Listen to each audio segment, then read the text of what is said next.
कहते हैं ना, वक्त से पहले और भाग्य से अधिक कभी किसी को कुछ नहीं मिलता। स्वभाव से मैं कविता कहानी लिखने वाली, साहित्य से जुड़ी भावुक सी लड़की हुआ करती थी अपने शिक्षा काल में, अपने स्टूडेंट लाइफ में। एमए करते ही अपने ही कॉलेज में मुझे 3-3 महीने करके 9 महीने तक अध्यापन का कार्य मिल गया। अब 3 महीने और कर लेती तो ये मेरी नौकरी पक्की हो जाती, पर ऐसा हुआ नहीं। शादी हो गई मेरी और मैं पश्चिम बंगाल चली गई। अब कुछ वर्षों बाद मैं जब दिल्ली लौट के आई तो स्थितियां सब बदल चुकी थी। अध्यापन का काम तो कॉलेज में मिलने का प्रश्न ही नहीं उठता था, क्योंकि पीएचडी कंपलसरी हो गई थी और मैंने अभी पीएचडी नहीं की थी। नौकरी मिलना वैसे भी बहुत मुश्किल हो गया था। जो भी काम मुझे सामने दिखा, स्टील अथॉरिटी में अनुवादक का काम मिला, मैंने उसे पकड़ लिया। मेरा काम क्या था? हिंदी भाषी क्षेत्रों में जो कोर्ट ऑर्डर होते थे हिंदी में होते थे, और चेयरमैन को, एचआर डिपार्टमेंट को, लॉ डिपार्टमेंट को, सभी को तुरंत उसको जानना होता था। इसलिए मुझे हिंदी में मिले उन ऑर्डर्स को तुरंत अंग्रेजी में अनुवाद करके देना होता था। हर काम मेरे लिए अर्जेंट होता था। कभी कभी पार्लियामेंट्री क्वेश्चन आ जाते थे, उनके भी तुरंत हिंदी से अंग्रेजी, अंग्रेजी से हिंदी करती रहती थी। कभी कभी लॉ कमीशन से भी अनुवाद आ जाता। इस बीच में मैंने इवनिंग क्लासेस से एलएलबी भी दिल्ली यूनिवर्सिटी से कर ली, और अब एक हसरत पाल ली थी लॉ डिपार्टमेंट में घुस पाने की, जो हो नहीं पा रही थी। फिर एक दिन एक अजीब सी बात हो गई जिसे मैं भूल नहीं पाती हूँ कभी भी, क्योंकि इसी घटना ने steel authority of India limited में लीगल एडवाइज़र बना दिया, जिसके लिए मैं कई साल तक कई डिपार्टमेंटल एग्ज़ाम देती रही, पास होती रही। पर कुछ लोग थे जो हर संभव कोशिश से मुझे रोकते रहे। उन्हें ऐसा लगता था, और ऐसा मेरे बारे में भ्रम फैला दिया था, कि ये अगर लॉ डिपार्टमेंट में आ गई तो सभी की प्रमोशन खा जाएगी। संयोग ये हुआ कि हमारे चेयरमैन, डायरेक्टर फाइनेंस और रीजनल मैनेजर, मार्केटिंग डायरेक्टर, 3 कद्दावर ऑफिसर्स के अगेंस्ट एक क्रिमिनल केस कानपुर में फाइल हो गया। यूपी उन दिनों अपराधियों का अड्डा हुआ करता था, और ऐसे में कानपुर में कोर्ट परिसर भी सुरक्षित नहीं था। टेंडर पाने में असफल होने पर किसी ने कोर्ट में सारे ओरिजिनल डॉक्यूमेंट्स पेश करने के लिए अर्जी लगा दी थी। बस नोटिस हो गया और ऑर्डर भी कि सभी ओरिजिनल पेपर्स कोर्ट में जमा कराए जाएं। वैसे तो सभी काम सही प्रोसीजर से किया गया था और डॉक्यूमेंट जमा कराने में कोई दिक्कत भी नहीं थी, पर दूसरी पार्टी की मंशा सही नहीं थी। पेपर वहां जमा होते ही ओरिजिनल डॉक्यूमेंट्स यदि पार्टी किसी तरह से कोर्ट से निकाल ले जाती तो बहुत मुश्किल हो जाती, और तब केस और पेचीदा हो जाता। ये समस्या थी। अब मैनेजमेंट को मेरी याद आ गई। मैं अपने बेबाक और निडर स्वभाव से सब जगह जानी जाती थी। चेयरमैन सेक्शन में मुझे बुलाया गया। लॉ में कर चुकी थी। चेयरमैन ने एक काम सौंपा मुझे। किसी तरह ओरिजिनल डॉक्यूमेंट्स बचाने हैं, कोई रास्ता निकालो। ऑर्डर का पालन नहीं किया तो अरेस्ट वारंट हो जाने की पूरी संभावना हो सकती है। बस पूरी रात पासे पलटती गुजरी। सुबह ऑफिस पहुंची, मैंने मोर्चा संभाल लिया। कठिन था ये निर्णय, सब लोग मुझे मना कर रहे थे, पर मुझे भी ये एक चैलेंजिंग काम लगा और मैं निकल पड़ी। हमारे ऑफिस को संशय था कि हमारा वकील दूसरी पार्टी से मिला हुआ है, इसलिए कानपुर पहुंचते ही सुबह 7 बजे एडवोकेट के घर पहुंच गई। वही उसका ऑफिस भी था। वकील साहब सुबह सुबह मुझे देखते ही सक पका गए। उन्होंने मुझे कभी देखा नहीं था। सेल से आई हूँ, मेरे साथ आए ऑफिसर्स ने परिचय दिया था। साहब को बताया गया कि दिल्ली से हमारे लॉ डिपार्टमेंट से सीनियर ऑफिसर आई हैं।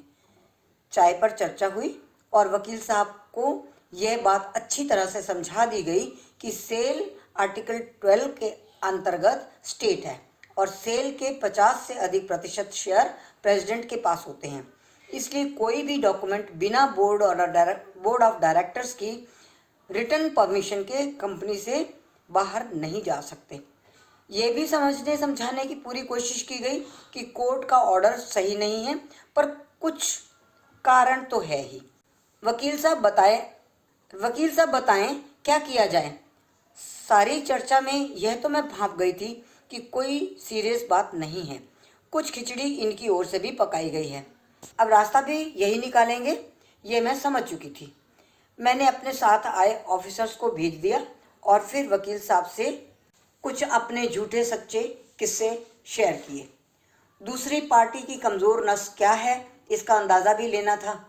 यह डर भी बताया गया कि अगर हमारे डॉक्यूमेंट्स के साथ कोई छेड़छाड़ हो गई तो सेल के नुकसान की जिम्मेदारी उनकी भी हो सकती है। वह कुछ कुछ डर गए और दूसरी पार्टी तो खुद ही डरी हुई है, इसका अंदाज़ा भी दे गए। यही नहीं, जज ने भी ऐसा ऑर्डर करने से पहले तो पार्टी को मना ही कर दिया था। पता नहीं कैसे मैनेज हुआ ये ऑर्डर, वकील साहब बोल गए। तो आप संभाल लेंगे ना अगर डॉक्यूमेंट नहीं दिए गए तो? मैडम आप यही तर्क दीजिए ना कि ओरिजिनल डॉक्यूमेंट्स लाए ही नहीं जा सकते। मैं थोड़ा चौंक गई।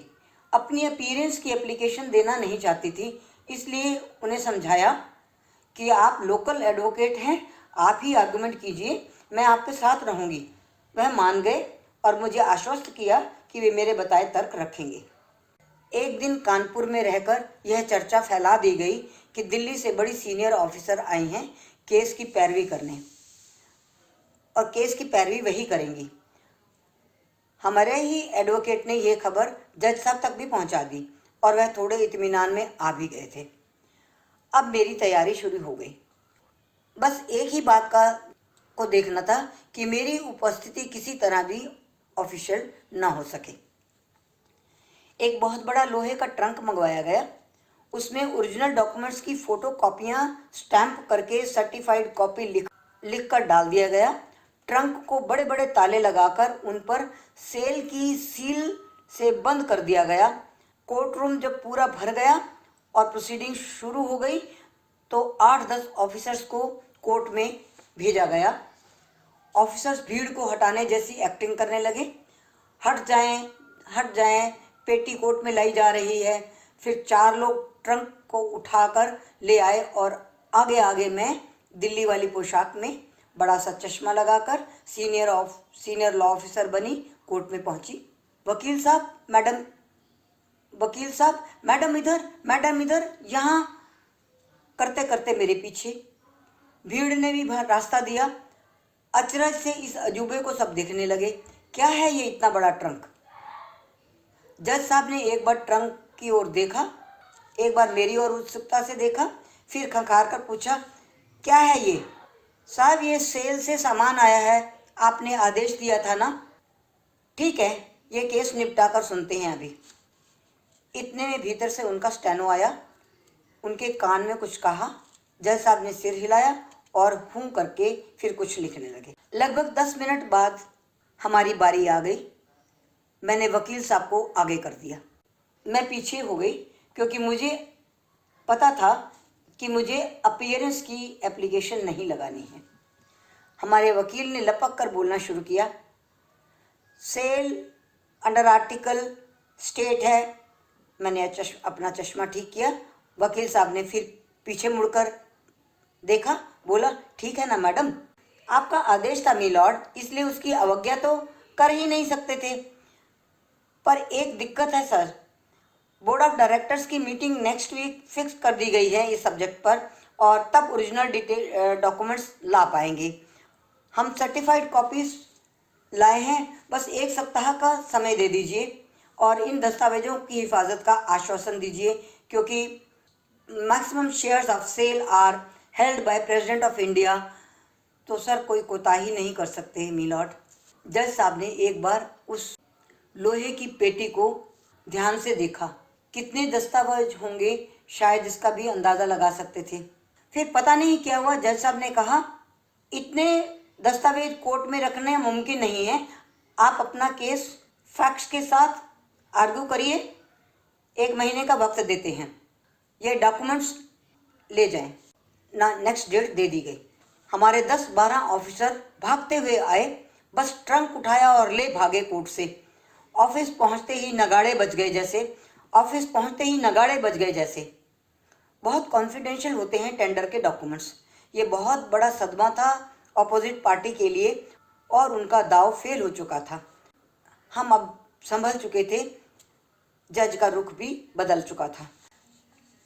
अगली डेट आने तक 1 सप्ताह में ही मेरे लीगल एडवाइज़र नॉर्दर्न रीजन का ऑर्डर हो गया और चूंकि नॉर्दर्न रीजन में कोई लॉ डिपार्टमेंट था ही नहीं, मैं हेड ऑफ द डिपार्टमेंट हो गई। Single person in northern region with 2 stenographers.